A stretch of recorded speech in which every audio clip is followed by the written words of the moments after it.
Buenas tardes para todos, muchas gracias por haber acogido la invitación de la maestría en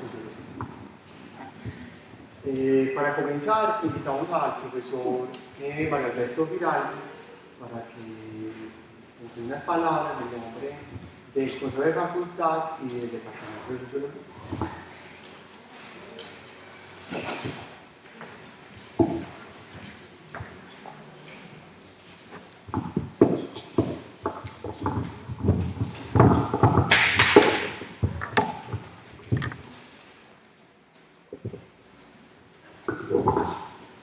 Buenas tardes, noches. Reciban un cordial saludo de parte de la Facultad de Ciencias Sociales y Humanas y del Departamento de Sociología. Quiero agradecer a la profesora Cedillo por su presencia y por haber aceptado la invitación a esta conferencia inaugural de la quinta cohorte de la maestría en Sociología. También agradecer la asistencia de los y las estudiantes, profesores y demás asistentes. Después de la conversación de un grupo de docentes que tuvimos con la profesora en la mañana del día de hoy, nos sentimos orgullosos de contar con su presencia, dado sus aportes desde su quehacer académico en temas de relevancia, como son los nuevos procesos de socialización, la sociología del cuerpo, género, afectividad y emociones. La pertinencia de estos temas y de otros que se convierten en agendas de investigación sociológica son importantes como referentes teóricos y de problematización que sin duda serán un aporte para los proyectos y temas de investigación que los estudiantes de la maestría proponen en esta cohorte.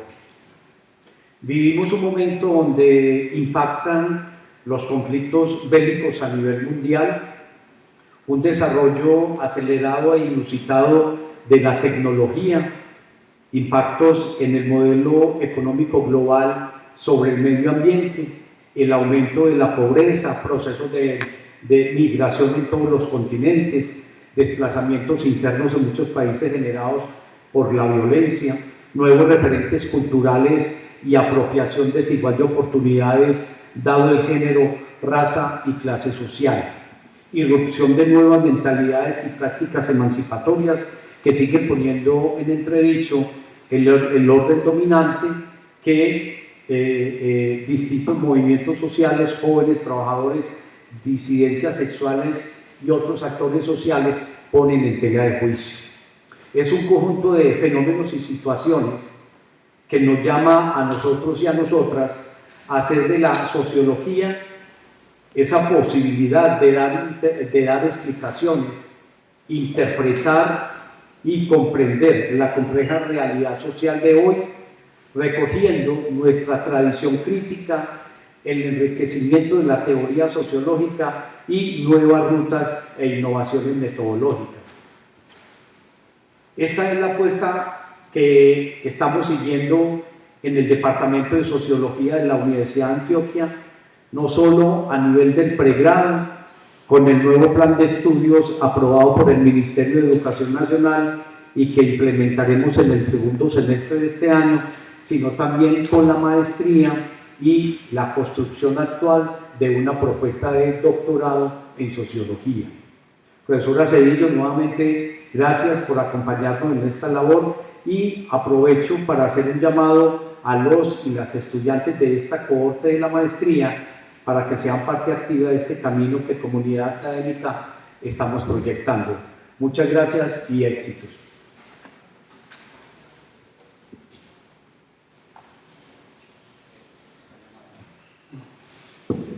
Bueno, de parte de la coordinación de maestría, también les agradecemos la participación en esta actividad académica, que esperamos que no sea la última de este semestre y que pueda consolidar toda una agenda académica que queremos presentarles durante este año, no solamente al programa de maestría, a los estudiantes del programa de maestría, sino a los estudiantes de pregrado, de tal forma que podamos dinamizar las discusiones y podamos participar activamente de los debates que se están dando a nivel teórico y metodológico en el orden sociológico.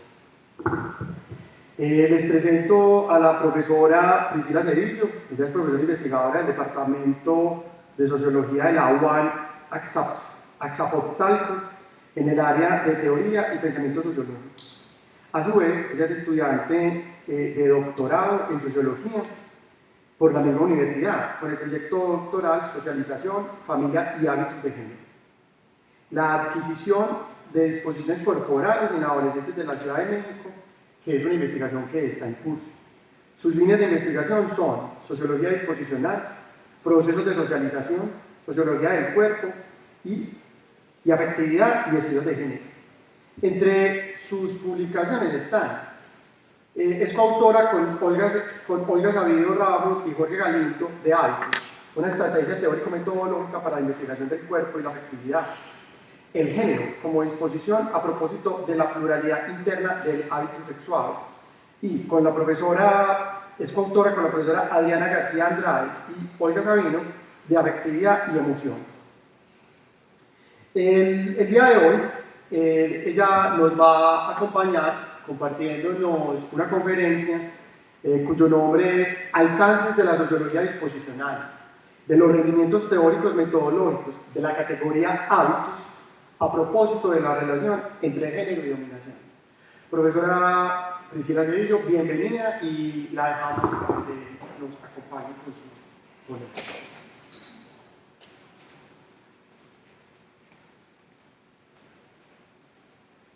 Bueno, pues primero que nada, muchísimas gracias por la palabra, por la presentación que acaban de hacer. Justamente quisiera iniciar esta lección, ¿no? Agradeciendo, pues, compartiéndoles que para mí pues, es un enorme placer estar hoy aquí en la Universidad de Antioquia para dictar esta lección a la quinta cohorte de la maestría en Sociología. Y bueno, voy a comenzar por dar algunos de los agradecimientos respecto a cómo es que llegué aquí hoy, ¿no? Primero que nada, ¿no? Al Departamento de Sociología le agradezco en particular al profesor Juan Guillermo Zapata su invitación para dictar el curso optativo Sociologías Relacionales y Disposicionales junto al profesor Einer Mosquera Acevedo entre febrero y junio de 2022.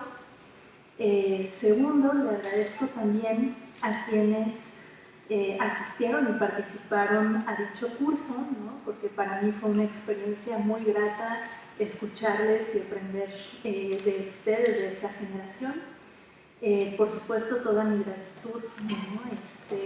Al profesor Carlos Aristizábal, ¿no? Y al posgrado pues, de la Facultad de Ciencias Sociales y Humanas por haberme invitado ahora como ponente, ¿no? Y por hacerse cargo de todas las gestiones necesarias para que hoy pueda estar con ustedes. Y pues por último va un agradecimiento muy especial a Einer, ¿no? A quien pues me une un vínculo no solo profesional, sino también de amistad y pues de quien he aprendido mucho ya sobre sociología, como seguramente ustedes también.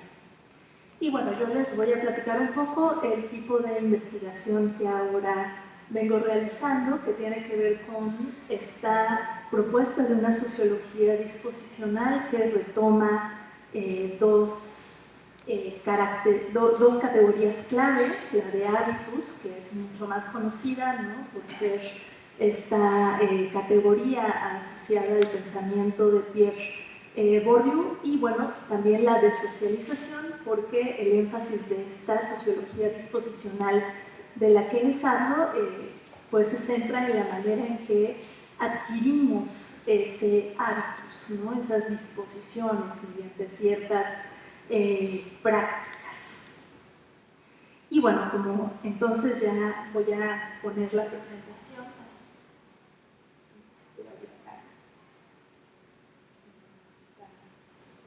Un poco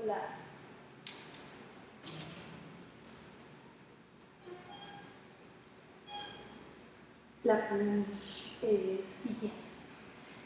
Como ya se ha indicado en el título, alcances de la sociología disposicional de los rendimientos teórico-metodológicos de la categoría hábitus. Esta lección tratará sobre una de las perspectivas recientes en la teoría sociológica contemporánea, a saber, esta sociología disposicional que trabaja siguiendo los pasos dados por el sociólogo francés Pierre Bourdieu en torno a la categoría hábitus, pero que va más allá de la obra de este autor al plantear nuevas interrogantes que implican reflexiones de distinto orden, desde uno epistemológico hasta otro de corte teórico-metodológico. Y por supuesto, en el marco de una sociología crítica y comprometida con la indagación de aquellos mecanismos y recursos sociales que contribuyen a la reproducción de distintos ordenamientos, jerarquías y desigualdades entre los seres humanos. Esta lección inaugural, si bien habrá de situarnos en torno a los debates que surgen a propósito de la sociología disposicional, lo hará mediante el análisis de un referente de investigación concreta, a saber, la dimensión afectiva de los procesos de adquisición de un hábitus sexual. Pues busco mostrar los rendimientos teórico-metodológicos de esta propuesta. Vale la pena aclarar entonces que algunas de estas reflexiones se desprenden de un artículo de pronta publicación que es producto de un proyecto de investigación en el cual participo, titulado Dimensiones emocionales del poder y del conflicto en las sociedades contemporáneas, perspectivas teóricas, que es coordinado por el doctor Juan Pablo Vázquez, profesor de la Universidad Iberoamericana en la Ciudad de México. Y bueno, este proyecto se lleva a cabo de manera conjunta entre la Universidad Autónoma Metropolitana, a la que yo pertenezco, y la Universidad Iberoamericana.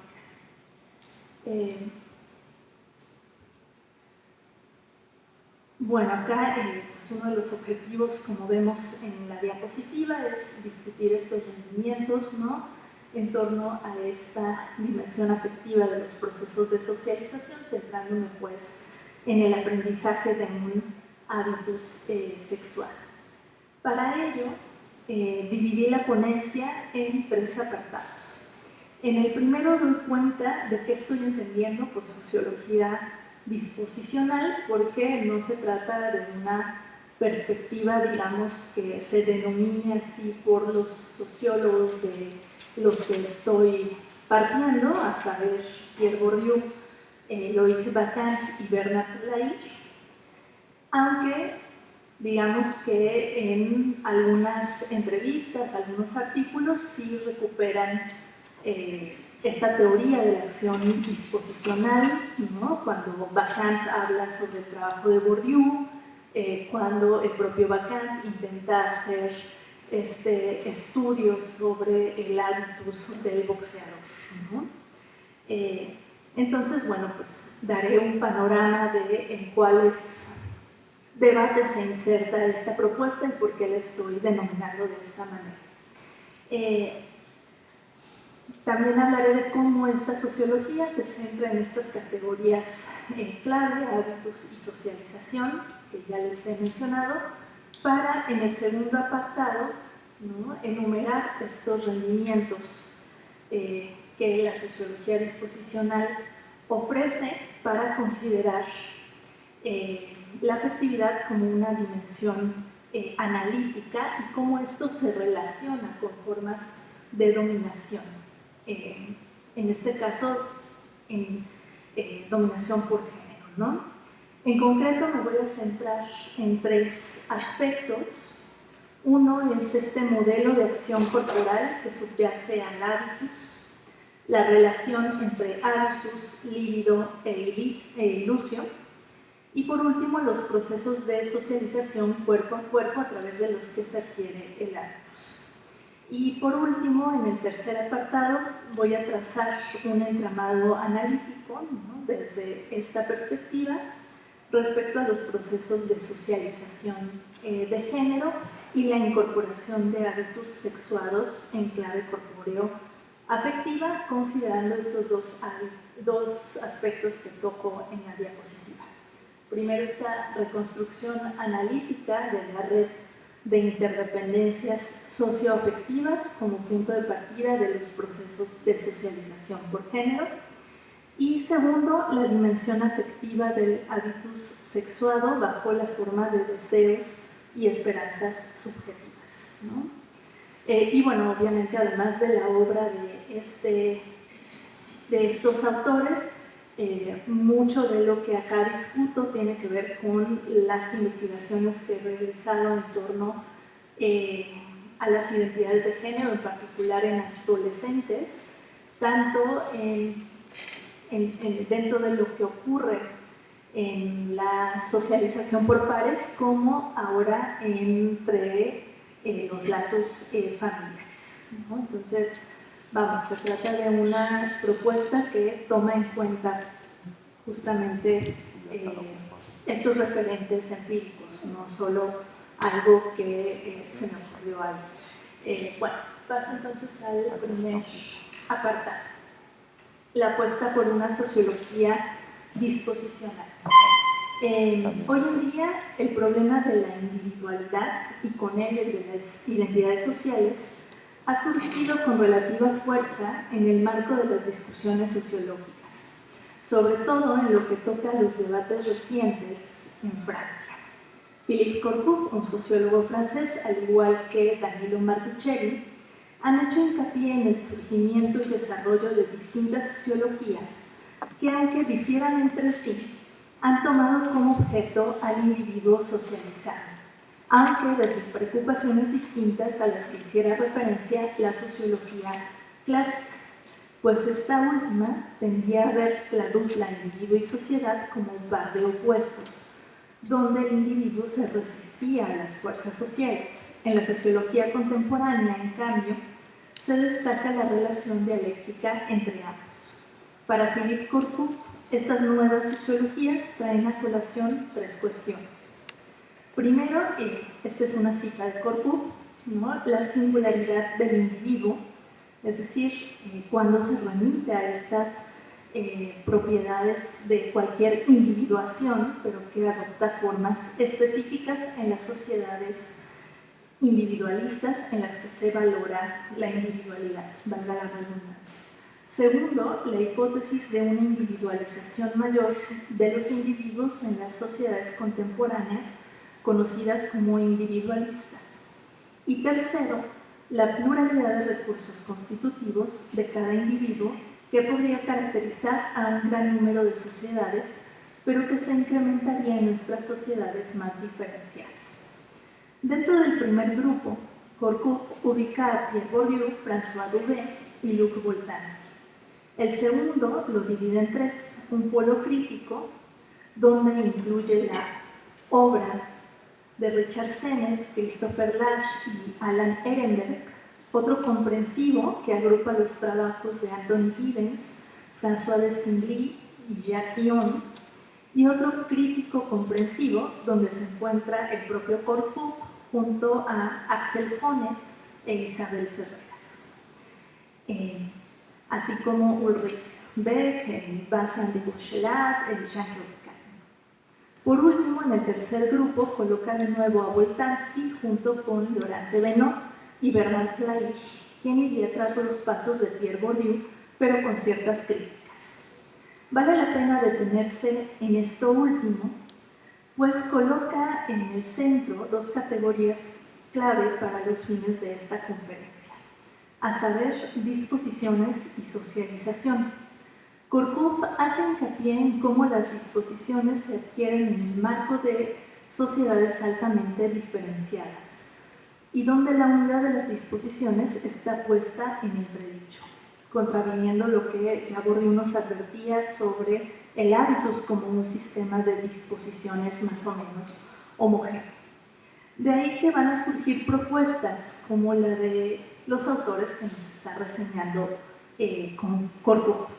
Esta clasificación va a encontrar una línea de continuidad con aquella que nos propone Danilo Martuchelli cuando identifica los trabajos de Kaufmann y Lair como sociologías disposicionalistas, cuyo objetivo es, y cito, lograr describir de la manera más fina posible los procesos de socialización por los cuales han sido adquiridas la pluralidad de las disposiciones, maneras de hacer, de ver, de sentir, plegadas en un individuo.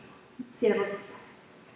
La obra de Lair se inscribiría así en un nuevo proyecto sociológico que, en sus propias palabras, busca, cito, superar la mera invocación ritual del pasado incorporado, tomando por objeto a la constitución del modo social de ese pasado.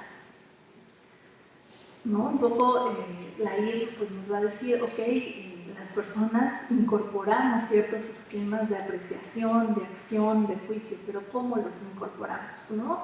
He ahí el núcleo, digamos, de esta propuesta disposicionalista.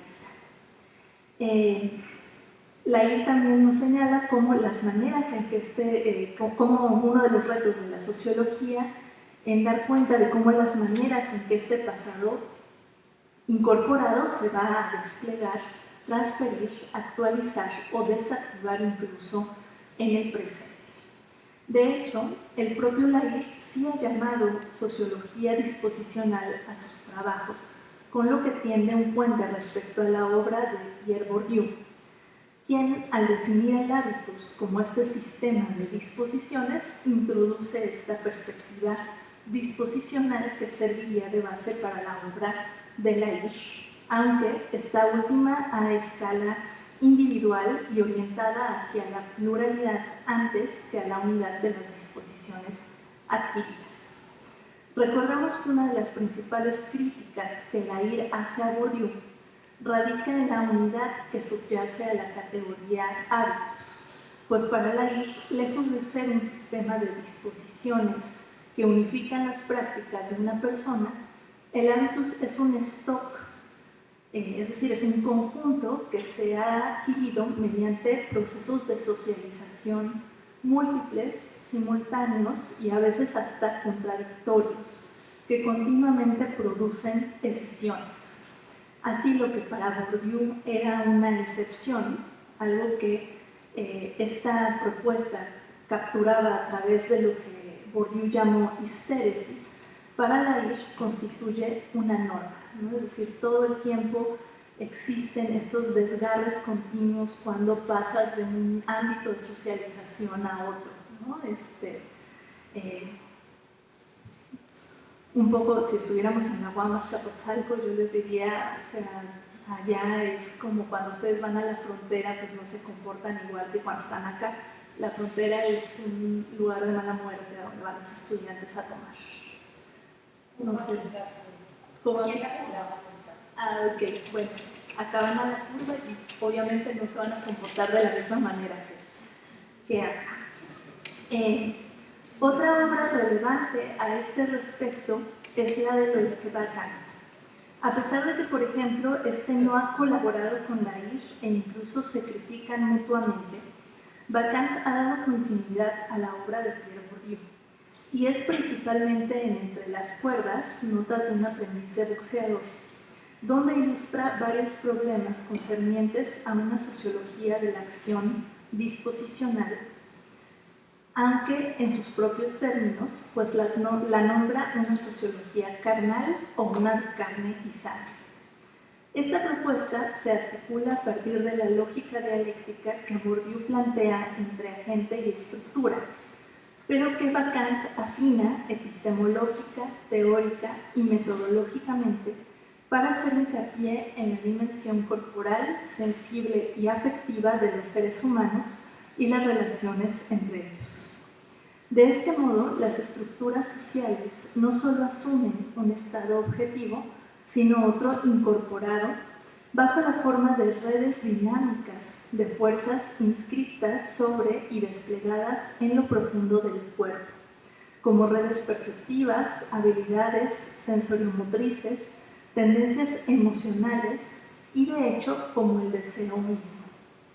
Esto, en tanto concibe a los agentes a través de varias propiedades, simbólico, ¿no? Es decir, este horizonte de significado que construimos a partir de nuestras múltiples interacciones, pero también sensible, sufriente, hábil, sedimentado y situado. De ahí que su sociología carnal se centra en la reconstrucción de aquellos ámbitos de socialización por los que adquirimos disposiciones, pues solo así podemos estudiar, en sus propias palabras, la acción en construcción. Cierto, esa es la razón por la que, aun con sus diferencias, de las que me ocuparé más adelante, los tres pueden ser agrupados como parte de una perspectiva disposicional que recupero en este capítulo. Paso al siguiente apartado. Hábitos, socialización y afectividad. Hasta aquí ya hay varios elementos que nos permiten hablar de la sociología disposicional. Además, se vislumbra ya cómo esta perspectiva nos permite trazar un vínculo analítico entre emoción, disposición y dominación, que habré de utilizar más adelante para referirme a las relaciones de género. En este apartado me detendré primero en el modelo de acción corporal que subyace al hábitus. Después hablaré de la relación entre hábitus, líbido e ilusión, y por último trataré de los procesos de socialización cuerpo a cuerpo donde se adquieren, según este entramado teórico, las disposiciones a fin de detallar en qué consiste el vínculo ya señalado. Bourdieu, como sabemos, define al hábitus como un sistema de disposiciones durables y transferibles. Al hacerlo, introdujo, como ya decía, esta perspectiva disposicional que recupera la capacidad de los cuerpos para comprometerse en el mundo, ¿no? Recuerden que para Bourdieu los cuerpos conocen, ¿no?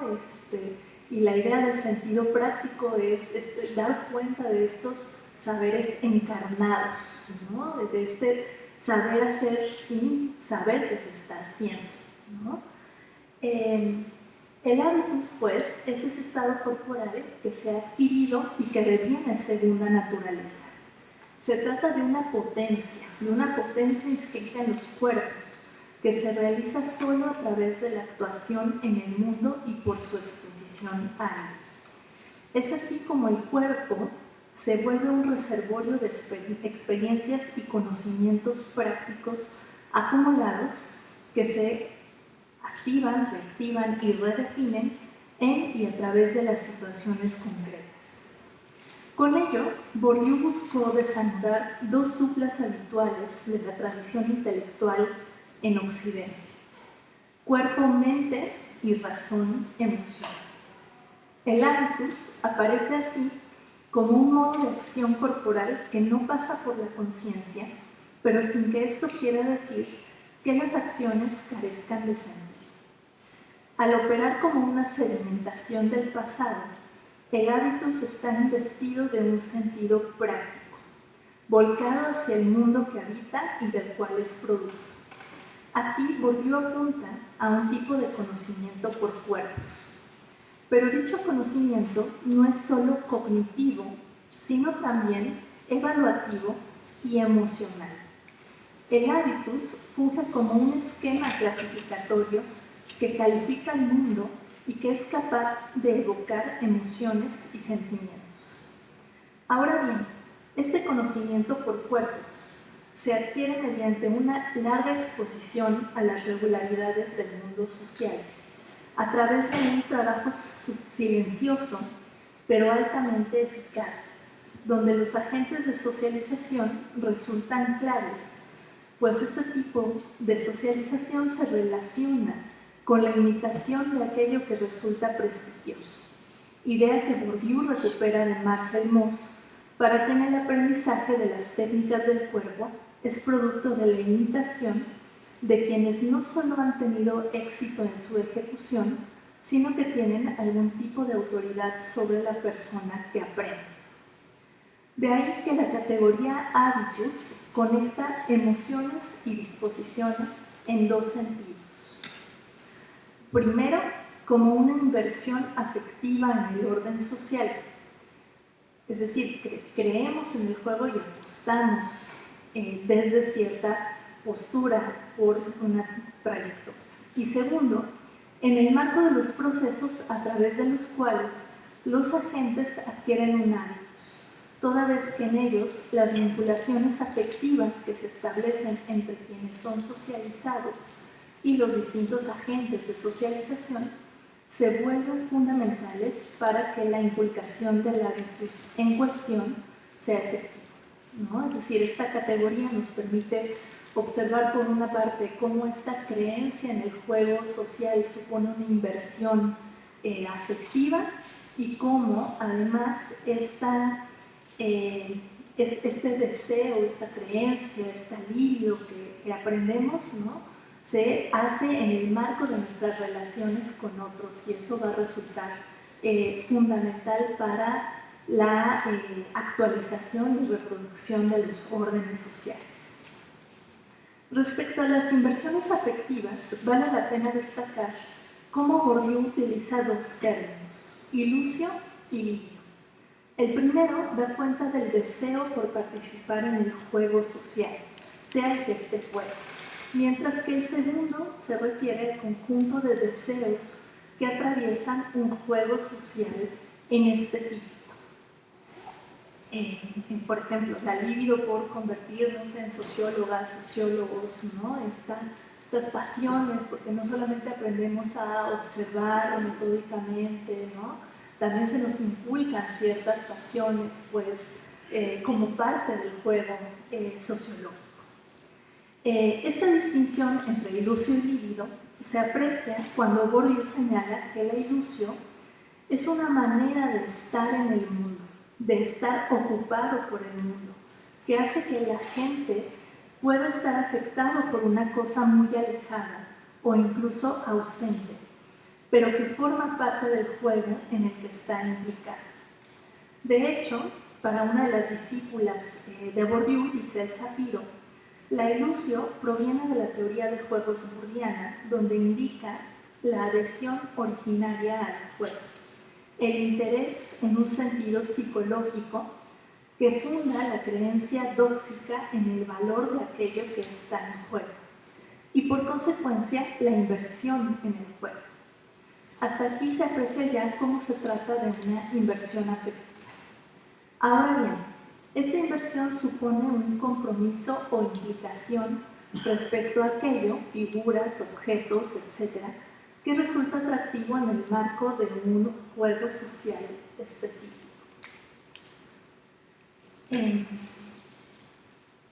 Esto es particularmente claro en el caso de las relaciones entre los géneros, donde Bourdieu señala en la dominación masculina, cito, en la medida en que la socialización diferencial entre hombres y mujeres dispone a los hombres a amar los toros de poder y a las mujeres a amar a los hombres que los juegan, el carisma masculino es, por una parte, la fascinación del poder, la seducción que ejerce la posesión del poder por sí misma sobre unos cuerpos cuyas pulsiones e incluso cuyos deseos están siempre socializados. Cierro la cita. Así, existe un compromiso con los ordenamientos sociales que se traduce en términos de una energía afectiva que se vive como libido socializada, ¿no? Este dispone a los hombres a amar los juegos de poder y a las mujeres a amar a los hombres que los juegan. Loïc Bacán hace eco de esta acepción cuando distingue tres dimensiones del término hábitus: conativa, cognitiva y afectiva, dentro de la cual habla de las energías afectivas invertidas en el juego social. Por otra parte, sobre el vínculo entre disposición, emoción y procesos de socialización, puede señalarse que para Bourdieu existe una predisposición natural en los seres humanos al aprendizaje. Dicha predisposición está relacionada con la apertura de los cuerpos al mundo, en un sentido fenomenológico, sí, pero también histórico, en el que adquirimos disposiciones. De ahí que la definición de disposición no sea otra cosa que la exposición de nuestros cuerpos a las regularidades del mundo social. Recupero acá una cita, ¿no?, de Meditaciones Pascalianas, donde Bourdieu hace explícita esta relación entre posición, disposición y exposición. Y dice, podríamos, haciendo un juego de palabras heideggeriano, decir que la disposición es exposición, es decir, estas inclinaciones, estas maneras de ver, de sentir, de hacer, son el resultado de la exposición a ciertas regularidades sociales. Y ello es así porque el cuerpo está en grados desiguales expuesto, puesto en juego, en peligro en el mundo, enfrentado al riesgo de la emoción, la vulneración, el dolor, la muerte, a veces y por lo tanto obligado a tomar en serio al mundo. Y no hay cosa más seria que la emoción, que llega hasta lo más hondo de los dispositivos orgánicos. Por ello, está en condiciones de adquirir disposiciones que también son apertura al mundo, es decir, a las estructuras mismas del mundo social del que son la forma incorporada. Cierro la cita.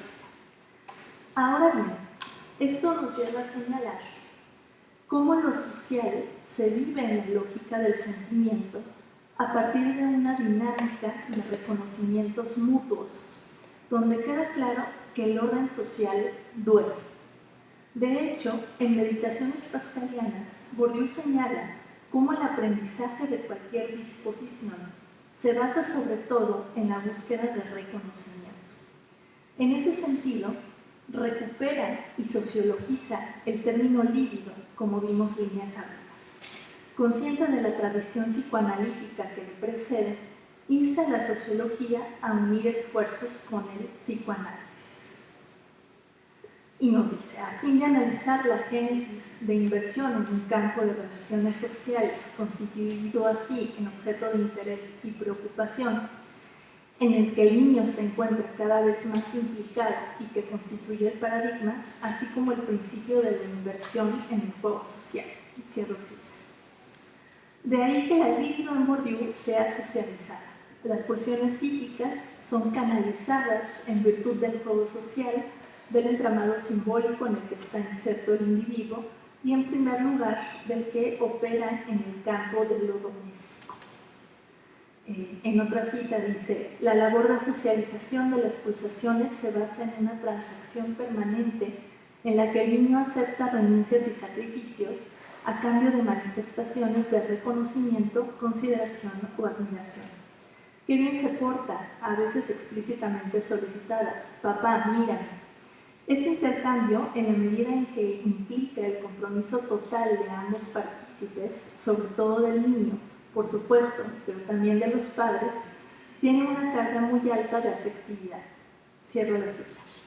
Esta premisa será reconocida también por Bacán, para quien los seres humanos son seres sintientes y sufrientes. Lo mismo cabe decir en el caso de Leir, quien parte de un entramado de interdependencias socioafectivas que constituyen los marcos de socialización a través de los cuales aprendemos disposiciones. Y bueno, acá vale la pena decir que Leir va a desarrollar estos planteamientos siguiendo los pasos de Norbert Elias, ¿no?, para quien los seres humanos no solo nos vinculamos socialmente, sino también afectivamente, ¿no? Y entonces hay una valoración, pues, de las relaciones que mantenemos entre unos y otros. Y eso para Elías es una constante universal. Ahora bien, de estas reflexiones se desprende que la imitación prestigiosa y los agentes que son imitados forman parte de esta dinámica de reconocimientos mutuos que nos afectan y constituyen disposiciones concretas del hábitos. En la sociología disposicional encontramos pues una relación que conecta disposición, aprendizaje y emoción a través de un modelo de socialización centrado en la imitación prestigiosa cuerpo a cuerpo.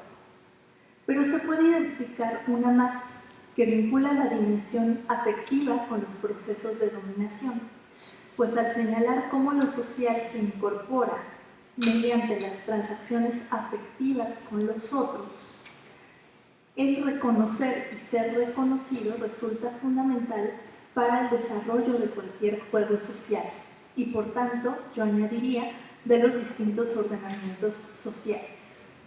Así, las asimetrías se encarnan en el cuerpo y éstas se sienten como emociones. En una última cita que recupero de Bourdieu, él dice: los actos de conocimiento y de reconocimiento prácticos de la frontera mágica entre los dominantes y los dominados, que la magia del poder simbólico desencadena, y gracias a las cuales los dominados contribuyen unas veces sin saberlo y otras a pesar suyo a su propia dominación, al aceptar tácitamente los límites impuestos, adoptan a menudo la forma de emociones corporales: vergüenza, humillación, timidez, ansiedad, culpabilidad, o de pasiones y de sentimientos: amor, admiración, respeto. Emociones a veces aún más dolorosas cuando se traducen en unas manifestaciones visibles como el rubor, la confusión verbal, la torpeza, el temblor, la ira o la rabia impotente. Maneras todas ellas de someterse, aunque sea a pesar de uno mismo y como de mala gana, a la opinión dominante. Y manera también de experimentar a veces en el conflicto interior y en el desacuerdo con uno mismo la complicidad subterránea de un cuerpo que rehúye las directrices de la conciencia y de la voluntad, que mantiene las censuras inherentes a las estructuras sociales. Cierro cita. Como se puede apreciar, tenemos entonces dos maneras de conectar emociones y dominación con la sociología disposicional. Sin embargo, como ya se ha dicho, esto queda apenas enunciado. Por ello, falta señalar algunos otros elementos con que completar estas discusiones. Ahora, en función de mis propios intereses de investigación. Paso así al tercer y último apartado, ¿no? Afectividad y aprendizaje de un hábitus sexual. ¿Cómo articular estos elementos en un entramado teórico que permita tratar a la afectividad como un soporte duradero de las identidades de género y así enriquecer el diagnóstico disposicional?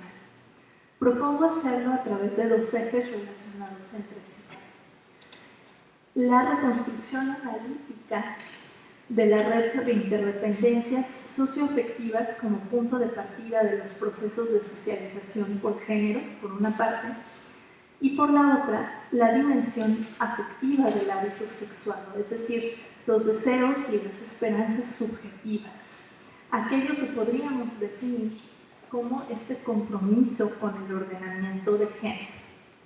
Así, tanto las inversiones afectivas en los órdenes sociales, la socialización cuerpo a cuerpo y el vínculo que puede tejerse en torno a la dominación de los que habla Bourdieu, pueden ser puestos a discusión desde los aportes que Laïlle y Bakan han hecho a la sociología disposicional, pero ahora en relación con el género, entendido como un ordenamiento que atraviesa al cuerpo, las emociones y los afectos de las personas. Por tanto, inicio este apartado señalando qué entiendo por género y su vínculo respecto a procesos de dominación. Acudo a la historiadora feminista Joanna Scott, quien lo entiende como, cito, un elemento constitutivo de las relaciones sociales, las cuales se basan en las diferencias percibidas entre los sexos y como una forma primaria de las relaciones simbólicas de poder. Cierro cita. A partir de ahí, Scott ubica 4 dimensiones donde este opera: simbólico, que son los arquetipos sobre lo masculino y lo femenino; normativo, los significados atribuidos y que fijan el sentido del binario de género en sociedades concretas; institucional, la manera en que el género organiza las distintas esferas sociales como la política, la económica, la artística, la religiosa, etc. Y subjetivo, cómo las personas se identifican y apropian del binario de género. Este último nivel es el que me interesa particularmente, pues la dimensión subjetiva del género para Scott se vuelve inteligible analíticamente a través de las actividades, organizaciones sociales y representaciones histórico-culturales específicas, del cual, según la autora, las biografías históricas han dado muestra. Ahora bien, esta definición de Scott nos lleva a establecer una primera conexión entre género y dominación, al entenderlo como un ordenamiento que constituye y da sentido al mundo social. Después, al hacer hincapié en la dimensión subjetiva del género, Scott apunta a las redes socioafectivas en las que se desenvuelven las personas y a través de las cuales se posicionan frente al binario de género, lo cual concilia dicha perspectiva con la propuesta que aquí presento. En lo que toca a la reconstrucción analítica de la red de interdependencias socioafectivas como punto de partida de los procesos de socialización por género, la IR ha trazado ya las coordenadas teóricas y metodológicas que colocan a la dimensión afectiva como un elemento clave en la adquisición de este stock de disposiciones, toda vez que éste se adquiere en situaciones concretas y en el marco de relaciones sociales que en última instancia son relaciones afectivas, de las que se derivan los anhelos, preocupaciones y sufrimientos de las personas involucradas. Vale decir, en palabras del propio autor, sus conflictos existenciales. De ahí que este sociólogo opte por reconstruir matrices de socialización por los cuales atraviesan los individuos y que involucran tanto los marcos de socialización, es decir, qué universos, cuáles son las autoridades reconocidas dentro de esos universos, al igual que las instituciones, las modalidades, vías, formas y técnicas de socialización, el tiempo, la duración de las acciones socializadoras, el grado de intensidad y ritmo, y los efectos, esto es, las disposiciones adquiridas. Como se aprecia ya, estas matrices apuntan a la reconstrucción analítica de la red de interdependencias socioafectivas que en términos teóricos cuestiona la distinción entre socialización primaria y secundaria, al asumir que transitamos distintos ámbitos de socialización de forma simultánea, a la vez que critica la idea de la imitación prestigiosa como la única modalidad a partir de la cual se adquieren disposiciones, con lo que imprime a este modelo teórico un dinamismo que parecía perderse dentro del razonamiento burdiano. Así, el estudio de los procesos de socialización por género que quisiera destacar tiene que ver con esta multiplicidad de universos, figuras de autoridad e instituciones involucradas, familias, escuelas, grupos de pares, medios de comunicación, etc., así como las diversas modalidades bajo las cuales opera y los ritmos a través de los cuales se ejerce. Con ello, se abren preguntas que solo podrían resolverse a través de investigaciones concretas. En términos metodológicos, la IR se vale de una perspectiva cualitativa que traza, mediante etnografías minuciosas de los distintos ámbitos sociales que atraviesan las personas, así como entrevistas con los principales agentes de socialización involucrados, las coordenadas bajo las cuales las personas adquieren disposiciones, al punto de ofrecernos un retrato detallado de las matrices donde han sido socializadas. Es el caso de la obra de la IR alrededor del fracaso y el éxito escolar en los estudiantes de medios populares, así como de aquellos relativos a las prácticas de escritura doméstica, donde nos habla de las habilidades reflexivas que las chicas adquieren en el universo doméstico y que se trasladan al educativo, o cómo los chicos rechazan como pasión esas habilidades de escritura doméstica, pues se identifican con las actividades desempeñadas por sus padres y no por las que realicen sus madres. Por otra parte, Loïc Bacquant, al aclarar los componentes del hábitus, apunta cómo el juego social funciona solo si creemos en él. Según él, este término cuenta con tres dimensiones analíticamente distinguibles. La cognitiva, el sistema clasificatorio que engendra percepciones y pensamientos; la conativa, en términos de habilidades corporales; y la afectiva, que tiene que ver con este deseo por participar en el juego social y que por tanto refiere a una libido socializada donde se juegan anhelos y esperanzas. Así, los ordenamientos sociales, y en este caso el de género, no es una mera reproducción de estructuras objetivas, sino que se trata de un compromiso afectivo, de una ilusión colectiva o colosio, sostenida por la inversión afectiva en el mismo, disposición inculcada mediante procesos de socialización. La adquisición de un hábito sexuado podría ser vista entonces como una inversión fundamental de las personas, en donde se juegan los afectos y desafectos mutuos.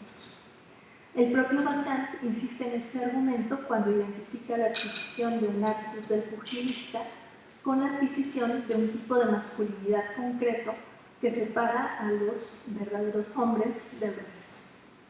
Así, por una parte, se trata de reconstruir el entramado de interdependencias socioafectivas a través de las cuales, en un proceso continuo, nos vamos posicionando y apropiando del binario simbólico del género, al tiempo que invertimos nuestras energías afectivas en tales procesos de socialización, haciendo que éstas se vuelvan motor fundamental de parte de nuestras identidades y que entonces las disposiciones no sean vividas como coerción, sino como anhelo, deseo, esperanza, aunque también como sufrimiento, vergüenza o culpa, dando cuenta de la libido socializada en la que la ilusión colectiva en torno al ordenamiento de género nos implica. A modo de conclusión, en esta ponencia pues presenté la pertinencia de esta sociología disposicional, ¿no?, que agrupa la obra de Bourdieu, Lacan y Laïch, y pues traté de destacar cuáles son los orígenes en el que se inscribe este debate respecto al campo sociológico francés, ¿no?, y que tiene que ver con la manera en que se deviene individuo en el marco de sociedades altamente diferenciadas, pero del cual se van a desprender ciertos debates propiamente teóricos respecto a la categoría de hábitos y de socialización. Y bueno, como esto se va a engarzar con lo que ya había venido trabajando Bourdieu y Lacan a propósito de una teoría de la acción disposicional. Y pues cierro con estos recursos analíticos que esta perspectiva nos ofrece en torno al vínculo emoción-dominación, ¿no?, y que pues buscan hacer visible estas nuevas maneras en que devenimos seres socializados. Y bueno, pues de mi parte sería todo. Muchas gracias.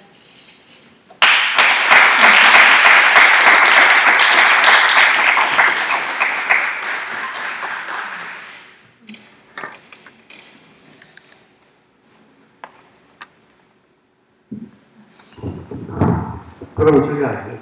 Entonces, abrimos ahora un espacio para la conversación. Entonces, quisiéramos saber quién tiene preguntas, nos levanta la mano.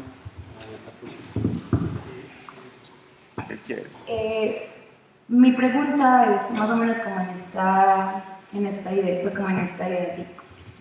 Tú hablas de que en el juego de lo social, uno de como los elementos más importantes que hace pues, que las personas se motiven para unirse es el reconocimiento, ¿cierto? Pero también en tu ponencia mencionas, pues como que citas a Bourdieu una frase que me impacta mucho y es: los hombres desean el juego del poder y las mujeres a los hombres que lo juegan, ¿cierto? Y además luego, como viendo esta sociedad y esta realidad en la que estamos, cada vez como los poderes políticos pretenden más un fanático muy virtualizado, muy simbólico y como muy, que se mimetiza muy fácil con la realidad, ¿cierto? pero también está, no sé, que un día estaban en la biblioteca una gente hablando y yo entré y era un conversatorio sobre la inteligencia artificial que estaba siendo coordinado por la Facultad de Comunicaciones y Periodismo, si no me equivoco, y ahí estaban hablando de la inteligencia artificial y de la pretensión de volverla autónoma, o sea, en vez, bueno, como en vez de nuestras potencias humanas, emplearlas para como el cultivarse social, se pretende desde la autonomía una virtualidad, ¿cierto? Entonces, como en ese juego de lo social, el reconocimiento es muy importante, pero también como la seguridad se vuelve un elemento de motivación. No sé si lo consideres sí, esa es mi pregunta, como la seguridad que un hombre o una mujer o una persona necesita también sentirse, no solamente reconocimiento. No sé si me entienden. ¿Alguien tiene alguna pregunta? Claudia, vamos a ver. Hasta allá. No. Muy buenas tardes, profesora Priscila, muchísimas gracias por la provocación. Bueno, en medio de todo, a mí me queda una curiosidad muy grande que me gustaría que me contara desde su propia experiencia en la investigación, y es metodológicamente cómo ha abordado cada una de estas dimensiones de la categoría en su propio ejercicio. Me gustaría mucho saber eso con todos los detalles que quiera. Muchas gracias.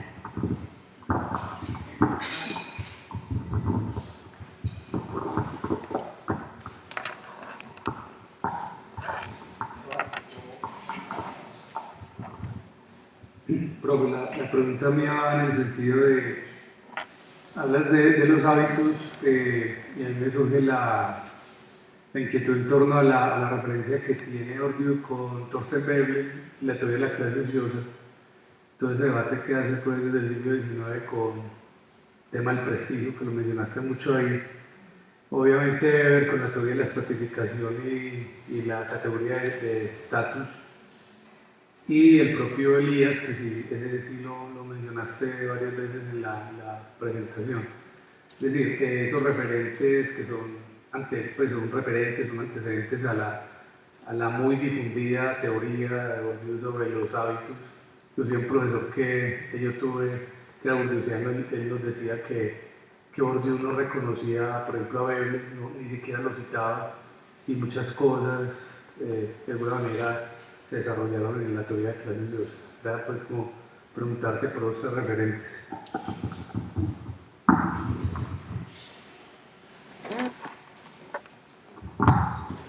Hola, buenas noches. Es más como una pregunta personal que me gustaría hacerte, y es cómo llegaste pues, a construir tu teoría. ¿Sí? Más que cómo es ese proceso de investigación, pues al menos yo que soy de pregrado, pues es interesante como saber cómo llega ese proceso. Bueno, yo tengo otra profe, si nos podrías un poco hablar sobre cuáles son los otros contextos de debate, discusión y trabajo académico en los cuales la teoría disposicional puede ser usada para la reflexión social.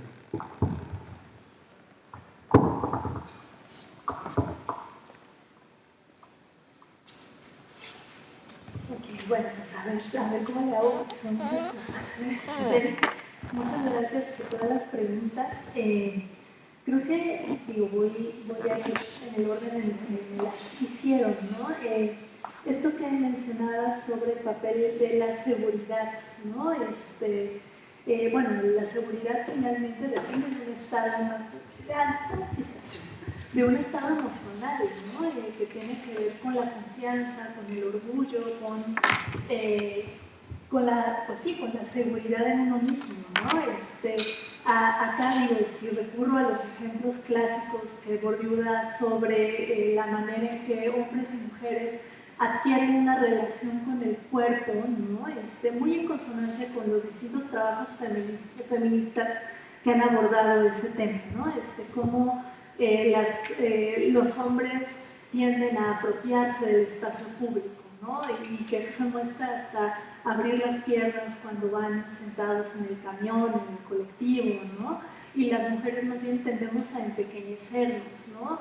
Y que tiene que ver con esta falta de seguridad en el cuerpo propio, ¿no? Como resultado de estas asimetrías que existen entre hombres y mujeres, ¿no?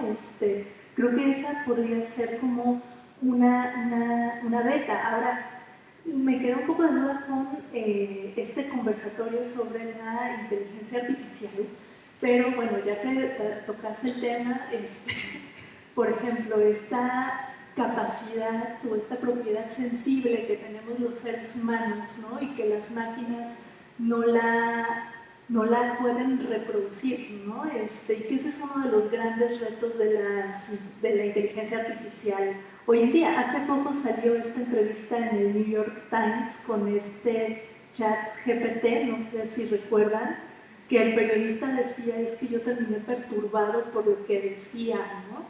Pero vamos, finalmente la forma en que opera la inteligencia artificial no es que lo sienta, ¿no? Sino que proyecta probables estructuras de sentimiento, digamos, ¿no? Que imitan lo que podría sentir un ser humano, ¿no? Pero bueno, vamos, eso, como decía el propio periodista, abre otro escenario, ¿no?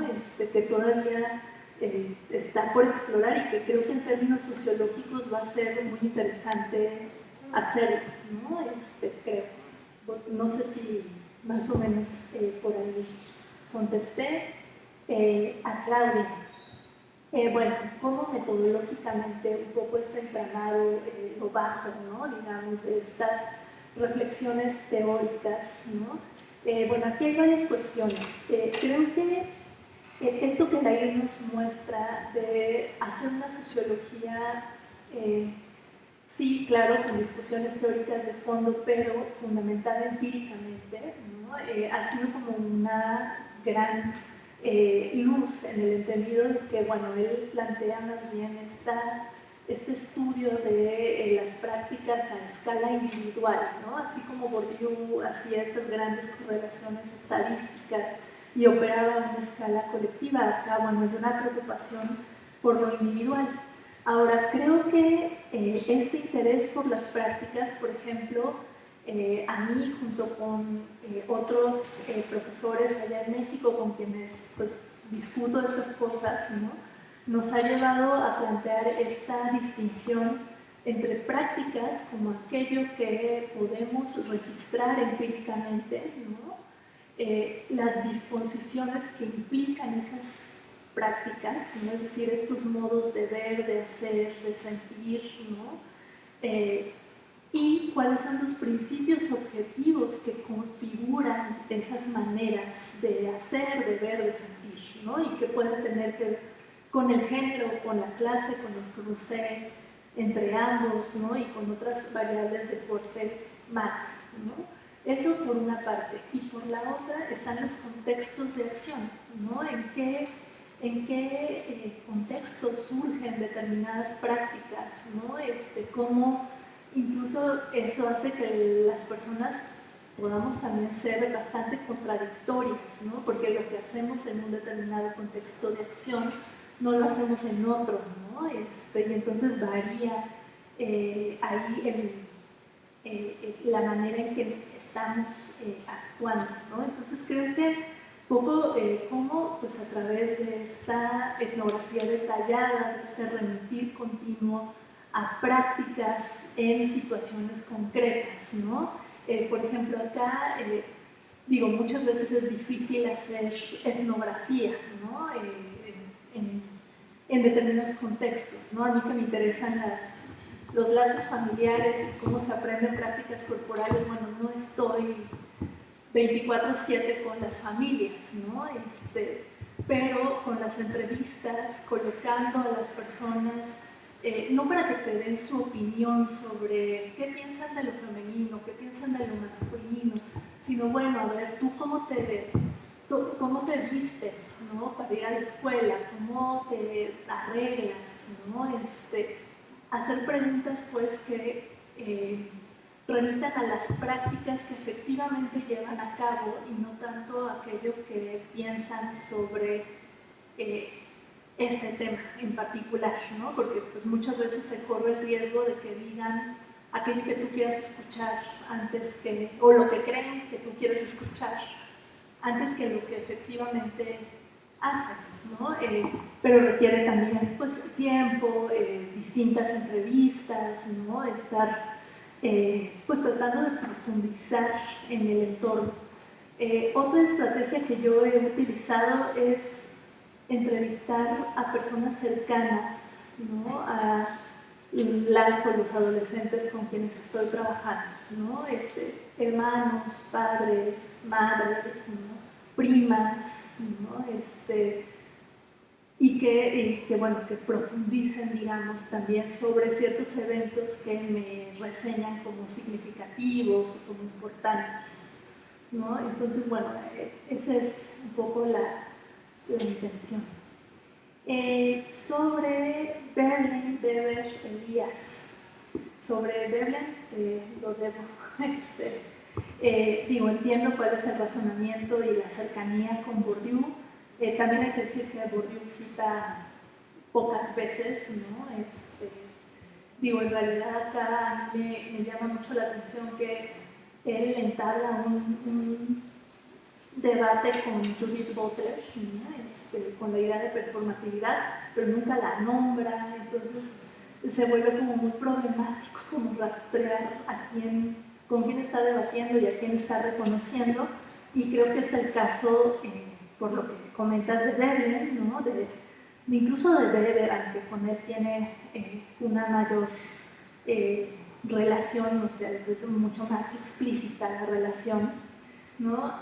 Y bueno, está Elías, ¿no? Quien también usa el concepto habitus, pero no se le reconoce como se le reconoce a Bourdieu esto, pero creo que acá cuando Bourdieu habla de estructuras de prestigio, ¿no? Y en donde pues, puede remitir, como dices, a Veblen, a Weber, ¿no? Sí hace mucho hincapié en cómo este prestigio es una forma de reconocimiento social que sí está imbuido de una carga afectiva muy importante, ¿no?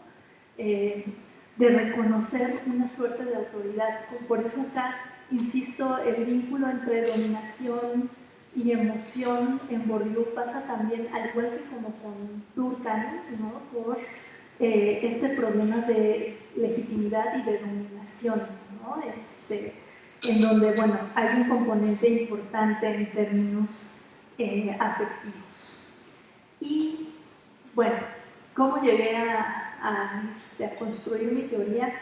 Yo no sé si esto es mi teoría, pero al menos es reflexiones que han surgido fundamentalmente a lo largo de mis investigaciones, tanto para la tesis de licenciatura, como para la maestría, como para la del doctorado.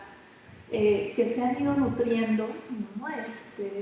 Que yo acá, por ejemplo, pues una cuestión que he aprendido, o sea, no se trata como solo de pensar desde cierto aparato crítico y tratarlo como si fuera una receta de cocina, sino más bien de irlo enriqueciendo, ¿no? A través de estas investigaciones. Por ejemplo, acá a mí o sea, yo desde que estaba yo en el segundo semestre de la licenciatura en sociología, o sea, conocí la dominación masculina y la idea de que el género se hace cuerpo me pareció fundamental, ¿no? Pero ha sido pues bastantes años ya desde entonces, ¿no? En que he ido repensando la manera en que este género se hace cuerpo, ¿no? A través de qué dimensiones. Bueno, he ido pensando desde la forma en que percibimos los cuerpos sexuados, desde la manera en que aprendemos ciertas prácticas corporales de nuestros pares en las escuelas, ¿no?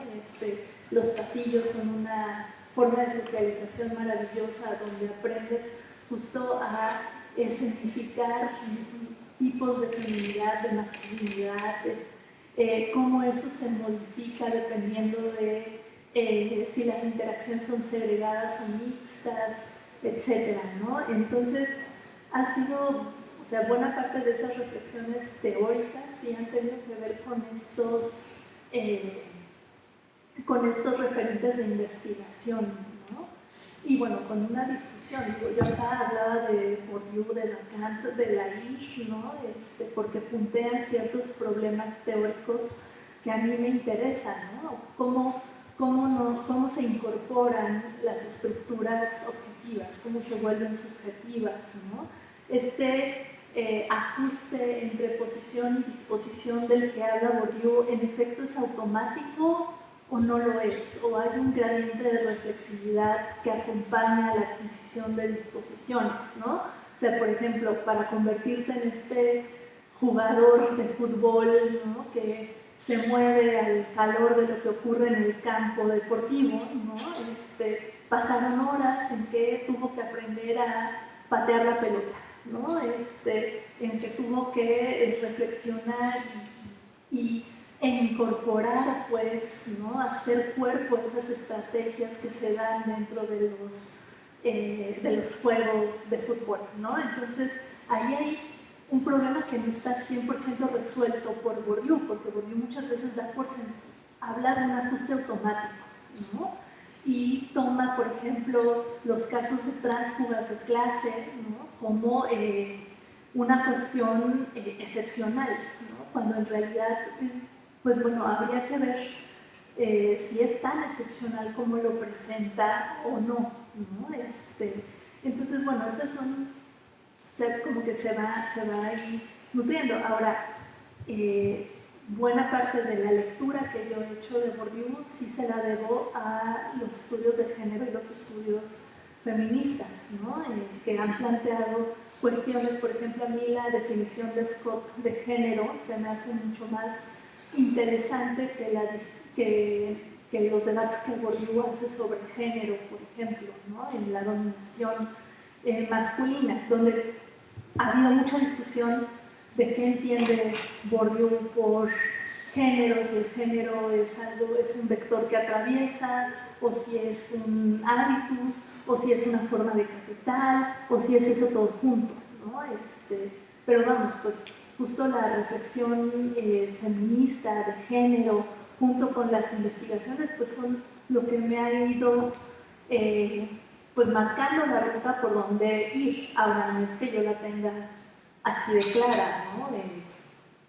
Uno se da sus tropiezos por ahí, pero vamos, pues es divertido en el intento. No sé si algún día tendré claridad o tú tendrás claridad, pero bueno, al menos te inculcas la pasión sociológica en el intento.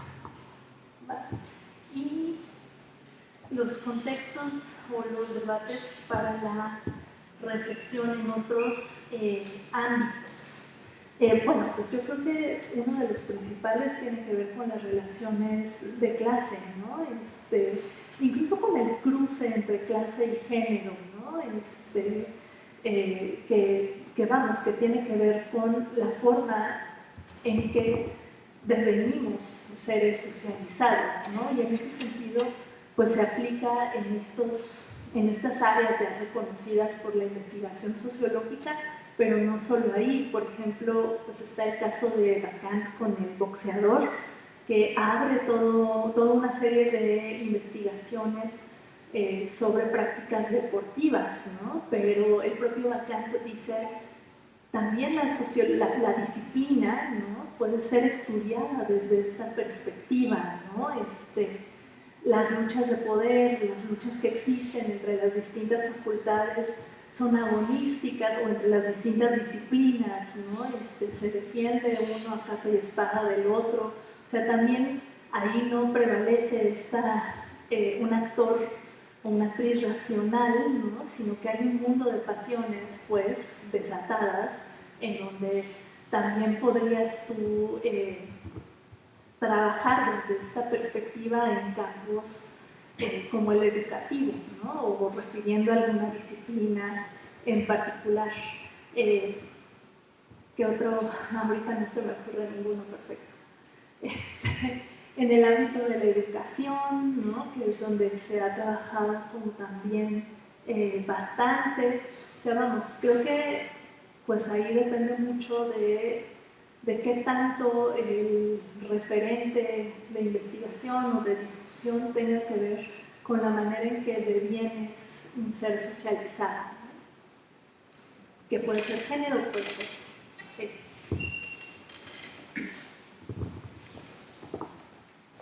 Bueno, muchas gracias por los comentarios. No sé si hay algo más. Si alguien tiene alguna otra pregunta. Hermano. Voy a hacer una pregunta para que vuelva. ¿Cierto? Esas preguntas, esperando una respuesta fácil, es como dije, ¿no? Me acerco porque hoy estuvimos conversando de cerca y me parece lo mejor. Pero lo que quería contar es esto. Preste mucha atención a lo que has armado, la composición de ese instrumento. Pensé en ese instrumento, ¿no? Has armado un microscopio, ¿no? Empezaste con el nivel microsociológico, ¿cierto? Que bien das cuenta al final, la etnografía, la opción descriptiva de Lacan, construye un microscopio para observar el cuerpo. Creo que una de las citas tuyas, Rita Segato, ¿no?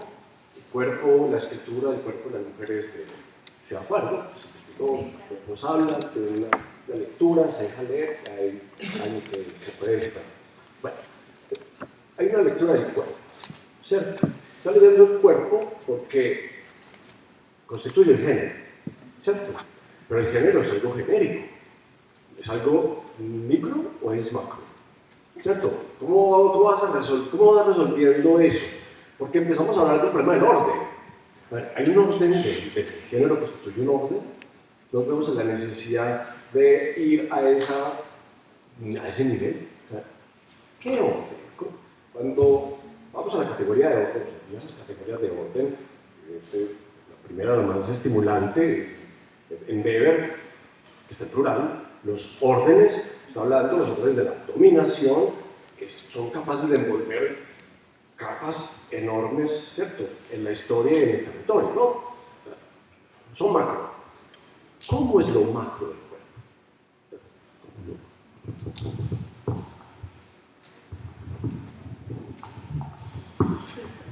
Yo te diría, el género en este sentido es un vector que organiza lo social, ¿no?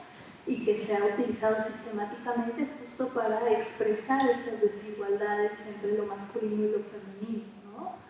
Y este vector que organiza lo social lo hace en distintos niveles, ¿no? Desde aspectos macro, ¿no? Hasta estas cuestiones micro, y que no es que estén desligadas unas de otras, ¿no?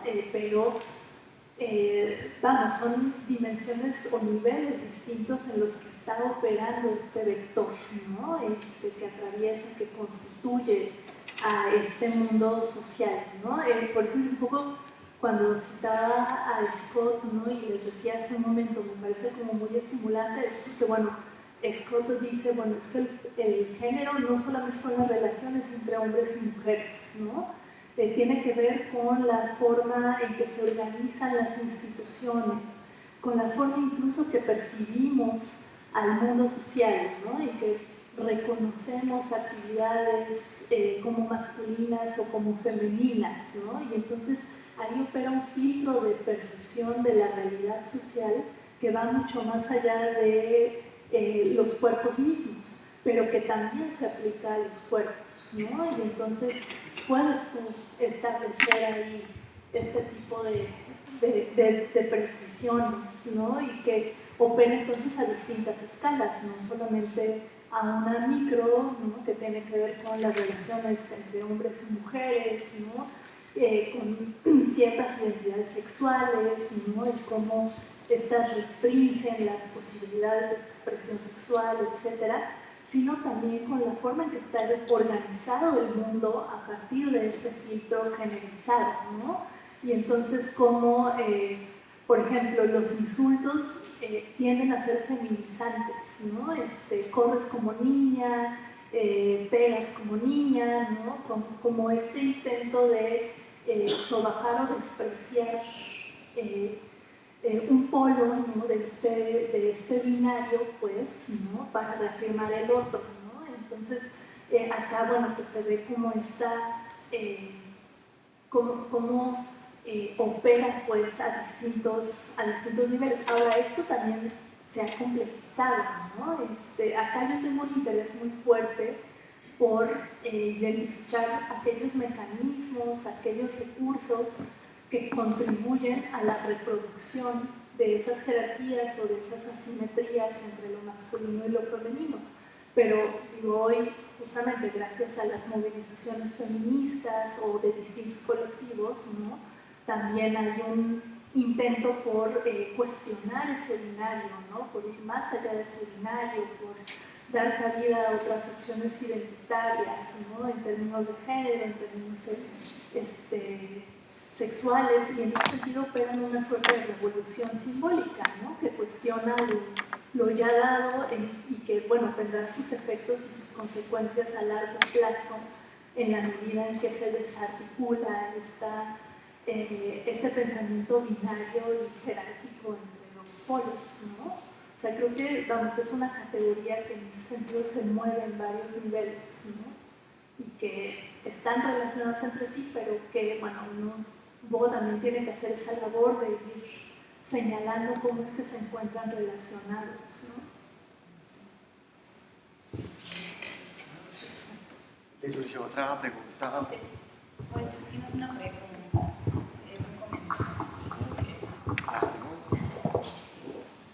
Pues es que es un comentario como a raíz de la pregunta y también de algo que siento que es la mayor riqueza que aprendí en 2 semestres de comprensión con el profe Eimer, y es que justo la perspectiva relacional no me dice como es micro o macro, es ambas, pero en qué espacio, ¿cierto? Y pues pensar solo que el lenguaje tiene género y que el B, que es THR en inglés, la traducción literal no es las y los, es los, y en francés es ils, entonces como realmente el género solo atraviesa los cuerpos o también incluso las estructuras como, sí, y las infraestructuras y todo, y las instituciones generales como, entonces solamente eso.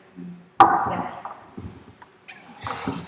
Esto, bueno, ahorita que mencionabas, me recordaste un poco lo que dice David Harvey cuando habla del problema de la alienación, ¿no? Como resultado de estructuras objetivas, ¿no? dentro de una organización capitalista, ¿no? que termina por embrutecer a quienes trabajamos, ¿no?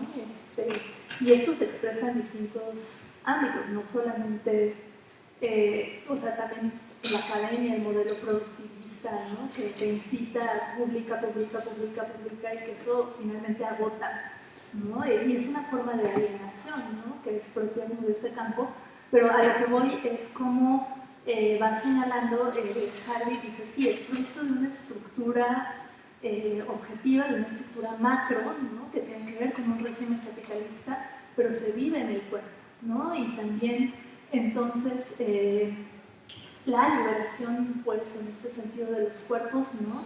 es una...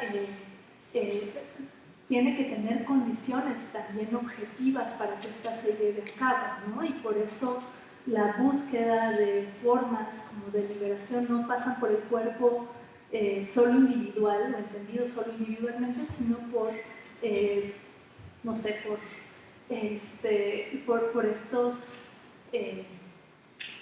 por estas lógicas colectivas que permitan o que sientan las bases de la liberación de ese cuerpo individual que es víctima de la alienación, ¿no? Entonces, ¿cómo se encuentran ambos relacionados?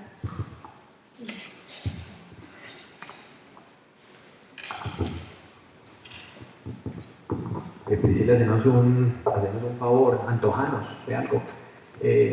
Esto que nos presentaste hoy va a tener un componente práctico el jueves, ¿no? Ahorita daré más detalles al respecto.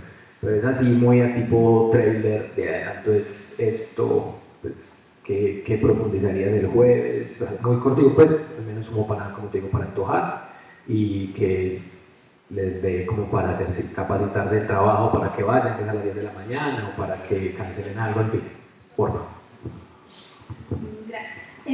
Pues justamente el taller del jueves quisiera como centrarme en estas estrategias metodológicas para aprender el término hábitus y trabajar sobre este cuadro que ya les decía, ¿no? Esta distinción entre hábitos, disposición y prácticas, ¿no?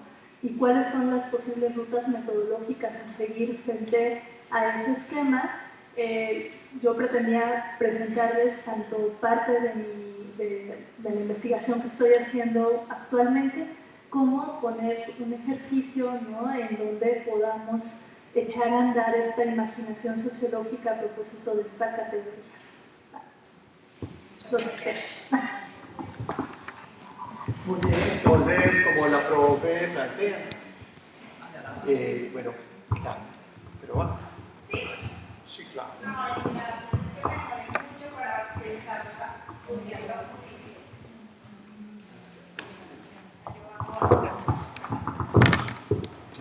Bueno, gracias por este momentico. Me agarré un poquito porque me dejó pensando bastante. Cuando ahorita hablabas, me voy a devolver bastante, sobre no preguntar en el momento de la investigación cuando uno indaga, qué piensas sobre ese concepto o ese tema en específico, sino cómo toma en práctica ciertas cosas.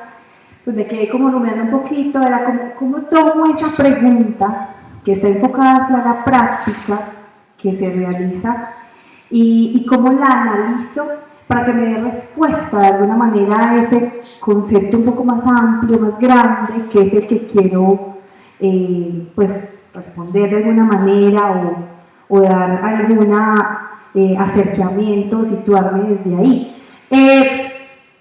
Lo pregunto porque pues quisiera saber cómo lo has abordado, si es desde la teoría o también desde ese análisis como investigador, que pues de alguna forma pues uno está muy involucrado desde sus posturas a lo que se llega. Entonces como que si quisiera saber pues cómo se puede bajar esa práctica o subir, no sé, esa práctica al concepto un poco más abstracto que se tiene sobre un tema en específico. Es un poquito más, ¿no?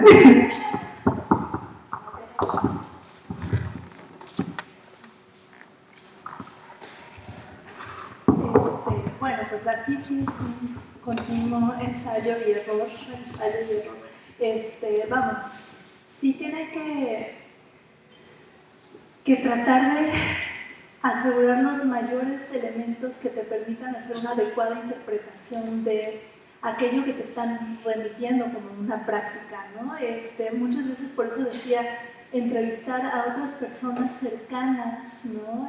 Que te den su perspectiva sobre lo que está ocurriendo, ¿no? Porque no se trata de poner en duda la palabra de las personas, ¿no? Para nada, pero sí tratar de comprenderlas mucho mejor, ¿no? Y que te aporten, o sea, que entre mayores elementos contextuales te den, también tienes mayores probabilidades de hacer una interpretación adecuada, ¿no? A hacerle justicia a aquello que te están contando, ¿no? Y te digo, ahí sí te puedes valer como de distintos recursos, ¿no? Que te cuenten anécdotas, que te cuenten cosas que han vivido o cómo han actuado frente a determinadas circunstancias, ¿no? Quién ha estado ahí cerca, ¿no? Porque muchas veces, pues, en la narración, pues, te va saliendo, ¿no? Qué personas significativas hay, ¿no? Y bueno, ya también te darán una serie como de indicadores para ello, ¿no? Ahora, yo también he recurrido a que hagan fotografías de sí mismos, por ejemplo, como a mí me interesa la parte del arreglo personal y demás, dibujos, ¿no? Que vayan también contándote cómo es por qué eligieron esa pose, qué significa, ¿no? En fin, o sea, pues un poco así es ir en el momento en que la entrevista está fluyendo, pues tratando como tú de de encontrar los mayores elementos posibles para que cuando hagas un análisis posterior puedas tú encontrar, pues, y a veces se llega por caminos insospechados, ¿no? Hace poco entrevistaba a un par de hermanos, cada uno por separado, pero uno de ellos era muy reacio a hablar sobre ciertos temas y yo dije, no, a ver cómo le hago. Y de pronto me habían hablado de un juego que jugaba y yo dije, pues de aquí soy, ¿no?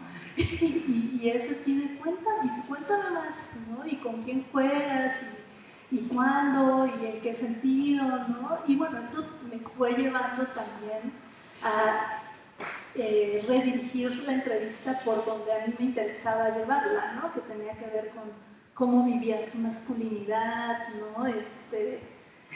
A través de qué tipo de prácticas, ¿no? Entonces, bueno, pues ahí me quedó claro que el juego era algo constitutivo, ¿no? Y no era algo que yo tuviera presente al momento en que estaba planeando el guión de entrevista, pero surgió ahí, ¿no? O recuerdo también, por ejemplo, en otra investigación que yo acudía a las clases con chicos de secundaria, ¿no? Y parte de mis nervios, porque yo soy así nerviosita, ¿no? Estaba yo en el salón de clases y yo así de que, bueno, ¿y aquí qué hago? Y entonces pues lo que empecé a hacer fue registrar movimientos, ¿no? ¿Quién se juntaba con quién? A establecer las redes de pares, ¿no? Si eran grupos mixtos, si eran grupos segregados, cuál era como la movilidad dentro del salón, ¿no? Y bueno, de ahí salieron como mapas que ya después yo, bueno, que elaboré a partir de esa información que registraba por mi miedo, ¿no? Entonces, si tienen miedo de hacer investigación, les puede ayudar en el fondo. No se saquen de onda, es normal, de ahí también salen cosas, ¿no? De la inseguridad también salen cosas positivas, ¿no? Entonces, bueno, sí, es como... No, claro, o sea, obviamente si hay una parte de sistematizar, ¿no? Y de tener claros los criterios, ¿no? Hay un método también, ¿no? Pero vamos, sí hay cabida para cierta creatividad, ¿no? Y